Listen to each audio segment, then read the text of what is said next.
Class 6 এর প্রিয় ছাত্রছাত্রী বন্ধুরা, আজকে আমরা প্রভাতী গণিত অর্থাৎ অনুশীলনী 1.1 এর পেজ যে 7 সেটার এ দাগে অর্থাৎ এমসিকিউ মানে সঠিক উত্তর নির্বাচন করো এই সেকশনটার অঙ্কগুলোর সমাধান পরপর দেখে নেব।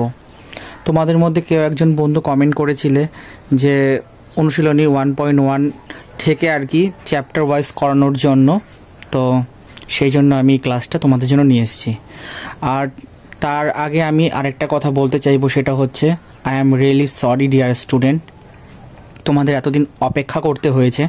অ্যাকচুয়ালি আমার এই কিছুদিন আগে এক্সামটা শেষ হয়েছে, তো সেই জন্য আমি এখন তোমাদেরকে বেশ কিছু ক্লাস পরপর করাবো। ঠিক আছে বন্ধুরা, তো আবার যখন সামনে আমার এক্সটার্নাল এক্সাম শুরু হবে তখন আমি তোমাদেরকে একটি ভিডিও করে জানিয়ে দেব, বা আমি তোমাদেরকে কমিউনিকেট পোস্টের মাধ্যমে নোটিশ দিয়ে জানিয়ে দেব। ঠিক আছে বন্ধুরা, তো ক্লাসগুলো পরপর দেখতে থাকো। দেখো, 1 নম্বরে বলেছে একমাত্র যুগ্ম মৌলিক সংখ্যাটি হলো, একমাত্র যুগ্ম মৌলিক সংখ্যা। Option number B is the right answer. সঠিক উত্তর হচ্ছে 2। কেন? এর কারণ হচ্ছে মৌলিক সংখ্যা এমন একটি সংখ্যা যা শুধুমাত্র 1 বা নিজে দ্বারাই বিভাজ্য এবং 2 ছাড়া অন্য কোনো মৌলিক সংখ্যা যুগ্ম নয়। তাই 2 হলো একমাত্র মৌলিক বা যুগ্ম সংখ্যা। দেখবে, এটা হলো মৌলিক সংখ্যার ডেফিনেশনটা, মানে কনসেপ্টটা আমি তোমাদেরকে বলে দিলাম। মৌলিক সংখ্যা হচ্ছে সেই সংখ্যা যেই সংখ্যা 1 আর সেই সংখ্যা ছাড়া অন্য কোনো কিছু দিয়ে ভাগ যায় না, তাকে বলা হচ্ছে মৌলিক সংখ্যা। এবার প্রশ্ন হচ্ছে যুগ্ম মৌলিক সংখ্যা বলছে, যুগ্ম কথার অর্থ হচ্ছে জোড় আর অযুগ্ম কথার অর্থ হচ্ছে বিজোড়। ঠিক আছে, তাহলে একমাত্র 2 হচ্ছে একটা যুগ্ম মৌলিক সংখ্যা যেটা কিনা 2 আর সেই সংখ্যা মানে 1 আর 2 ছাড়া অন্য কোনো সংখ্যা দিয়ে ভাগ যায় না, সেই জন্য এটা হলো সঠিক উত্তর। আশা করি বন্ধুরা আমি তোমাদেরকে বোঝাতে পেরেছি। চলো 2 নম্বর প্রশ্নটার সমাধান দেখে নেব।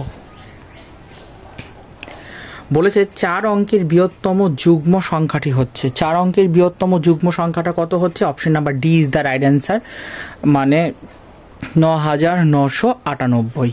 কেন?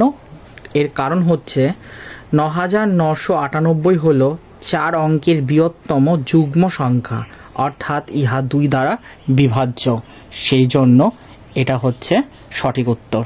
যদি এটা 2 দ্বারা বিভাজ্য না হতো তাহলে কিন্তু আমরা বলতে পারতাম না।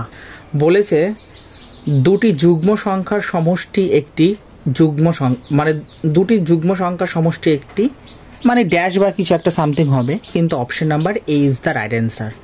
যুগ্ম সংখ্যা হবে। কেন? কারণ যখন দুটি যুগ্ম সংখ্যা যোগ করা হয় তখন তাদের যোগফল যুগ্ম হয়, কারণ যুগ্ম সংখ্যা দুটির মধ্যে প্রতিটি সংখ্যাই 2 দ্বারা বিভাজ্য এবং তাদের যোগফল 2 দ্বারা বিভাজ্য হবে, সেই জন্য দুটি যুগ্ম সংখ্যার সমষ্টি সর্বদা একটা যুগ্ম সংখ্যাই হবে। যদি এক্সাম্পল নিই, ধরো 2 নিচ্ছি, 2 তো একটা যুগ্ম সংখ্যা, তাহলে দুটো যুগ্ম সংখ্যা বলেছে, তাই 2 যোগ 2 মানে কত হচ্ছে? 4। তাহলে দেখলে এদের সমষ্টিও কিন্তু 2 কত যুগ্ম সংখ্যা হচ্ছে, এবং 4 কিন্তু 2 দ্বারা বিভাজ্য। আশা করি বন্ধুরা বুঝতে পেরেছো। চলো দেখে নেব 4 নম্বর প্রশ্নটির সমাধান। বলেছে 113 এর ঠিক আগে ও ঠিক পরের অযুগ্ম সংখ্যা দুটির পার্থক্য। Option number B is the right answer, 4 হবে। কেন? তার ব্যাখ্যাটা দেখে নাও। দেখো, 113 আগের মানে পরের সংখ্যা যদি নিই তাহলে হচ্ছে 115, আর 113 আগের সংখ্যা যদি নিই তাহলে হচ্ছে 111। এবার 115 থেকে 111 বাদ দাও, তাহলে কত হচ্ছে? 4। আর এটা বি নম্বর অপশনে রয়েছে, সেই জন্য option number B is the right answer. চলো দেখে নেব 5 নম্বর প্রশ্নটির সমাধান। দুটি পরস্পর মৌলিক সংখ্যার গসাগু কত? দুটি পরস্পর মৌলিক সংখ্যার গসাগু কিন্তু 1 হবে। তোমরা কিন্তু এটা ক্লাস 5-এ করে এসছো, তাই এটার ব্যাখ্যা করলাম না। বলছে নিচের কোনটি কৃত্রিম সংখ্যা? কৃত্রিম সংখ্যা হচ্ছে option number D is the right answer. কত হবে? 111। আর 7 নম্বরেটা কি বলেছে? 1,01,000 যত গুণ তা হলো, এটা হচ্ছে ডেফিনেটলি বন্ধুরা option number C is the right answer, মানে 1000 গুণ। ঠিক আছে, এবার 4 নম্বর কোশ্চেনটা দেখো, বলছে নিচের কোন সংখ্যাটি একটি নিখুঁত সংখ্যার উদাহরণ? এটা হচ্ছে option number B is the right answer, 28। কেন? এর কারণ হচ্ছে 28-এর গুণিতকগুলি হলো 1, 2, 4, 7, 14। এবার এই গুণিতকগুলোকে যোগ করলে দেখো 88 আসছে।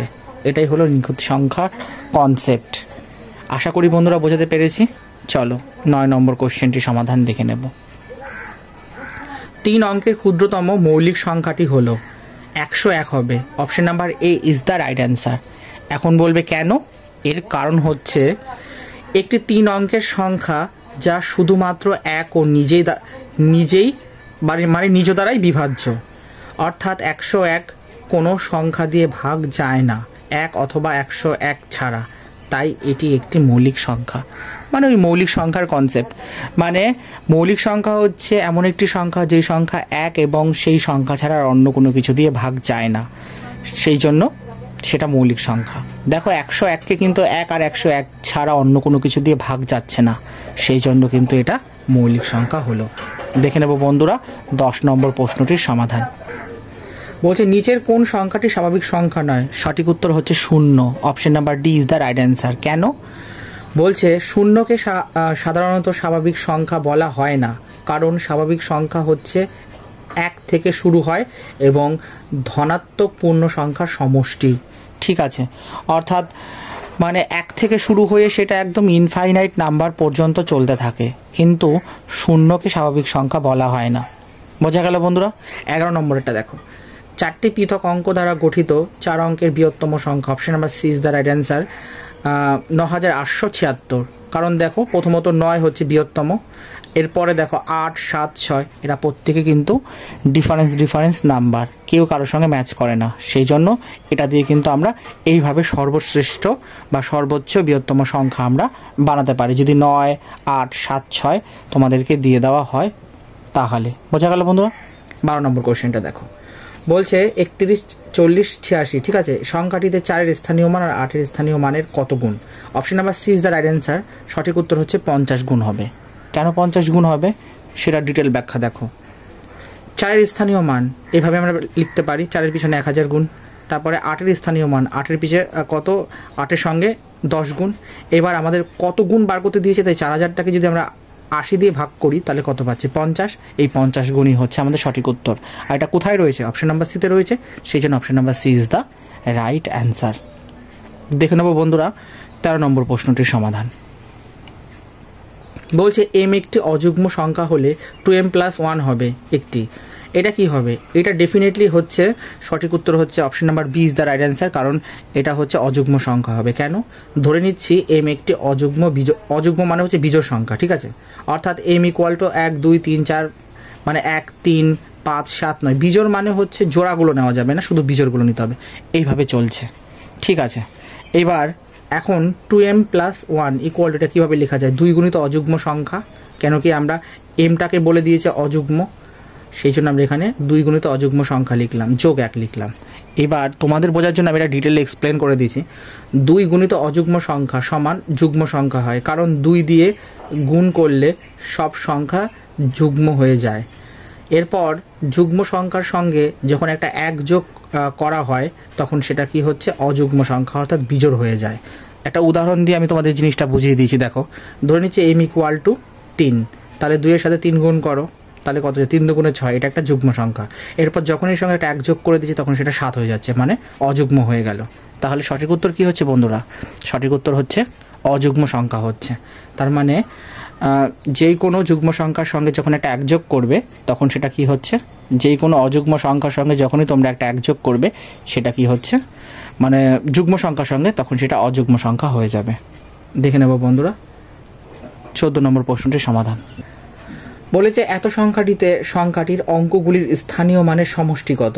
প্রথমে এই সংখ্যাটাকে আমরা কি করছি? স্থানীয় মানে বিস্তার করেছি, তোমরা ক্লাস 5-এ শিখেছো। ঠিক আছে, এবার স্থানীয় মানে বিস্তার করার পর দেখবে ওই সংখ্যাটাই ঘুরে ফিরে আসে।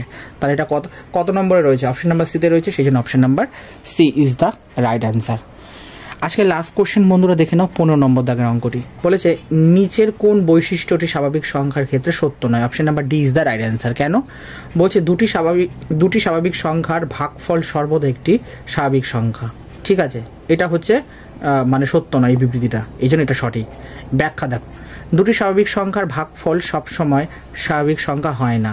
কারণ যেমন ধরে নিচ্ছি একটা সংখ্যা 2/3, এটাকে ভাগ করো, দেখবে 0.666 করে চলতে রয়েছে, যা স্বাভাবিক সংখ্যা নয়।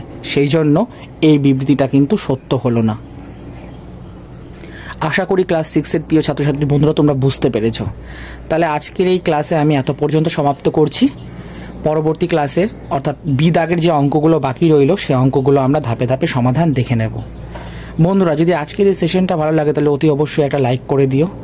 প্রভাতী গণিত বইয়ের অনুশীলনীগুলোর প্রতিনিয়ত সমাধান পেতে চ্যানেলটাকে সাবস্ক্রাইব করে পাশে থাকো। আর তোমাদের যদি কোনো প্রশ্ন বা ডাউট আসে তাহলে তোমরা অতি অবশ্যই কিন্তু আমায় কমেন্টে জানাতে পারো। তাহলে বন্ধুরা, এরপরে যে সমস্ত অঙ্কগুলো বাকি রইল অর্থাৎ বি দাগ সি দাগ এরকম করে যে সমস্ত অঙ্কগুলো, সেগুলো কি করব, আমরা একের পর এক সমাধান করতে থাকবো।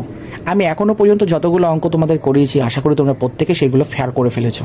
ঠিক ফেয়ার যদি হয়ে গিয়ে থাকে বন্ধুরা, তাহলে সেই অঙ্কগুলোকে তোমরা প্র্যাকটিস করছো। ম্যাথ মানে কিন্তু রেগুলার প্র্যাকটিস। তাহলে বন্ধুরা, আজকের মতো আমি এখানেই বিদায় নিলাম। তোমরা সকলে সুস্থ থেকো, ভালো থেকো এবং অঙ্কগুলোকে নিয়মিত প্র্যাকটিস করো। পরের ক্লাসে আবার দেখাবে। চলো বন্ধুরা, টাটা।